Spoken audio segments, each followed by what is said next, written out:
Assalamualaikum warahmatullahi wabarakatuh. Bismillah, alhamdulillah, wa la hawla wa la quwata illa billah. Ashhadu an la ilaha illallah wahdahu la syarika lah, wa ashhadu anna sayyidana wa nabiyyana Muhammadan abduhu wa rasuluhu alladzi la nabiyya ba'dah. Allahumma salli ala sayyidina Muhammad wa ala ali sayyidina Muhammad, amma ba'du. Baik teman-temanku sekalian, para netizen, para subscriberku yang budiman, pada kesempatan kali ini kita kembali di channel Gus Hasan Asyarif Official.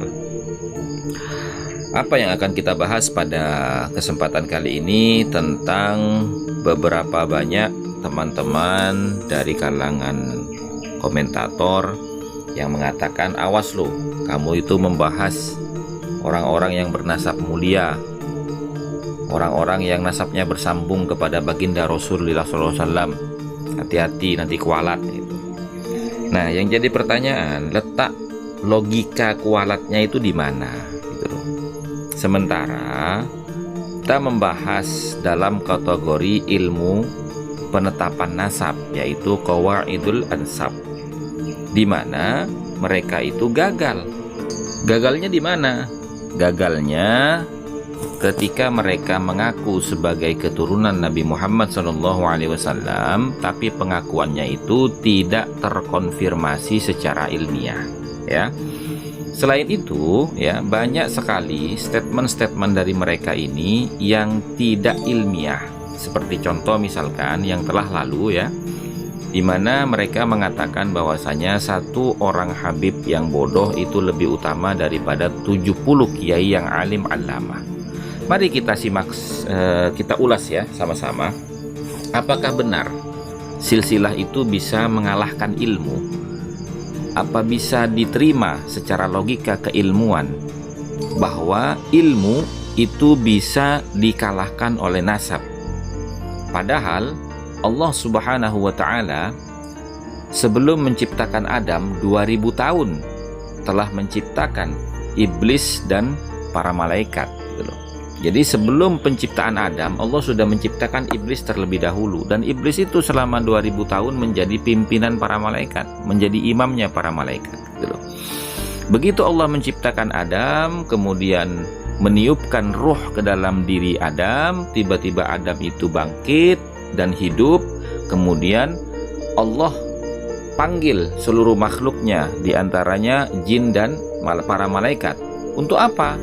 Untuk diperintahkan bersujud kepada Adam dalam rangka menghormati Adam. Kenapa Allah perintahkan mereka semua ini yang sudah beribadah 2000 tahun menyembah Allah, tidak mendurhakai Allah, sementara Adam baru lahir? Kenapa harus menghormati Adam yang baru lahir?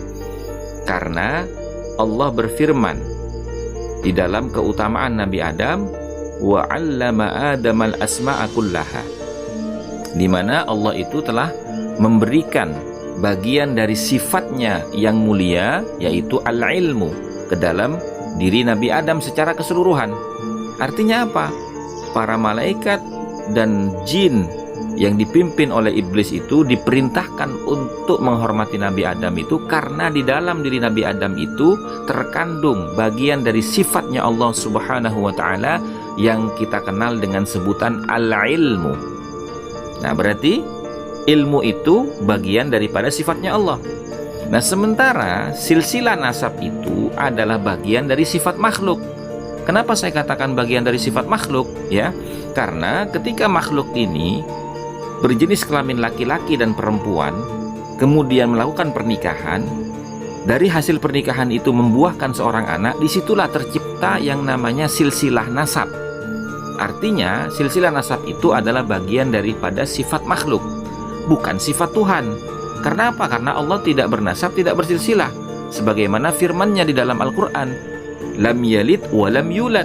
Allah tidak beranak dan tidak diperanakkan, wa lam yakul lahu kufuwan ahad, dan tidak ada yang sebanding dengan Allah dari sisi manapun itu. Nah, artinya betapa bodohnya kita kalau mengatakan bahwasanya ilmunya Allah itu yang dianugerahkan kepada hamba-hambanya yang terpilih itu bisa dikalahkan dengan nasab atau silsilah yang menjadi bagian daripada sifat manusia. Apakah logis secara keilmuan?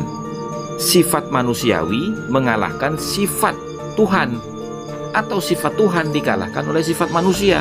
Kan ini tidak logis secara ilmiah. Oleh karena itu, banyaknya statement seperti itu maka membangkitkan kita untuk menelaah sebenarnya mereka ini betul-betul paham agama atau tidak. Atau kalau memang betul-betul mereka ini memahami agama, apakah agama itu dijadikan alat untuk membangun kepekaan hati dan kecerdasan spiritual umatnya Nabi Muhammad SAW yang menjadi kewajiban kita selaku umatnya, apalagi mengaku keturunannya? Atau ilmu itu hanya digunakan untuk mengeksploitasi manusia berdasarkan silsilah nasabnya? Nah, ini yang perlu kita telah gitu loh. Karena sangat banyak sekali statement-statement mereka ini ya yang bertabrakan dengan logika ilmiah. Jadi begitu teman-teman ya.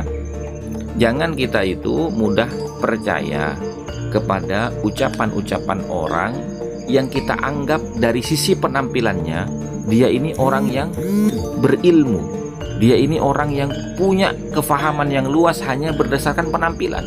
Tidak, tapi kita kembali kepada kaidah keilmuan di mana Imam Ibnul Mubarak berkata, al-isnadu indi minad din. Sanad itu bagiku bagian dari agama. Laulal isnad laqala man syaa ma syaa. Kalau tidak bersanad orang bebas berbicara apa saja. Nah, pertanyaannya sekarang, ketika ada seseorang yang mengatakan satu orang habib yang bodoh itu lebih utama daripada 70 kiai yang alim allama. Nah, ini sumber sanadnya dari mana? Sedangkan dalam hadis Nabi tidak ada pernyataan seperti itu, di mana Nabi mengatakan dalam hadisnya al-ulama. Ulama ini jamak daripada alim, yang artinya para ulama inilah yang menjadi pewaris para nabi. Artinya orang-orang yang berilmu itulah yang menjadi pewaris para nabi, bukan orang yang bernasab gitu loh. Dan di dalam Al-Quran Allah mengangkat derajat hambanya setinggi-tingginya itu berdasarkan dua hal. Sebagaimana firman-Nya, yarfa'illahu alladzina amanu minkum walladzina utul ilma darajat. Allah akan mengangkat orang-orang yang beriman di antara kalian dan orang-orang yang memiliki ilmu darajatan, beberapa derajat. Artinya untuk mengangkat derajat kita, maka kita harus menjadi orang yang beriman dan berilmu, bukan bernasab gitu loh. Dan yang terakhir, di dalam kitab Nasaihud Diniyah wal Wasayal Imaniyah, karya daripada Al-Habib Abdullah ibn Al-Haddad. Nah, ini kitab yang ditulis oleh kalangan mereka, kalangan Ba'alwi, yaitu yang kita kenal dengan Shahibur Ratib Al-Haddad ya. Dalam kitab Nasaihud Diniyah itu beliau mengatakan faja'alal karamata indahu bittaqwa, maka Allah telah menjadikan kemuliaan di sisinya itu bittaqwa, berdasarkan ketakwanya, la bil ansab, bukan berdasarkan nasabnya, wala bil amwal, bukan juga berdasarkan harta-harta bendanya, wala bisyai'in akhar, dan bukan yang lain-lain selain daripada ketakwaan. Nah, demikian ya teman-teman, mudah-mudahan bisa difahami dan mudah-mudahan apa yang kita bahas barusan ini bisa menambah pengetahuan, bisa memperluas cakrawala berpikir kita, bisa membangkitkan logika keilmuan kita. Wabillahi taufik wal hidayah wal afu minkum. Wassalamualaikum warahmatullahi wabarakatuh.